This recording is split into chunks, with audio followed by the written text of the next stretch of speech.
What a difference a few months makes. Last spring, Amanda Merle was out of work and worried about paying the bills. Just feeling out of control, panicked, not really knowing what our options were.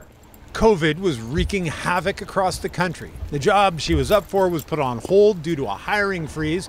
Merle and her husband considered a mortgage deferral, but took advantage of record low interest rates instead and refinanced their debt. Then, as the economy reopened, things turned around. My husband's employer had the opportunity to relocate us to BC.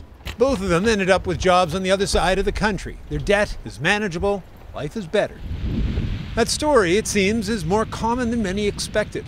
The fear last spring was that the pandemic would combine with Canadians' record level of debt and overwhelm millions of people who just lost their jobs and ability to pay the bills. So the banks allowed for mortgages to be deferred. Interest rates fell to record lows, and federal support programs flooded the country with cash to keep people whole. And for the most part, that tsunami of insolvencies never came. Or maybe it just hasn't come yet. I think the banks are going to look for their pound of flesh. This consumer insolvency manager has been getting panicked calls for months. He says insolvencies are at an all-time low, but he says a wave is coming. Ironically, when people get working again, that's when the insolvencies will happen, because you don't need to file when you're not working, because essentially you're creditor proof. The economy is still in crisis. Only once it begins to properly recover will we see the extent of the damage and see whether years of record borrowing will finally come home to roost.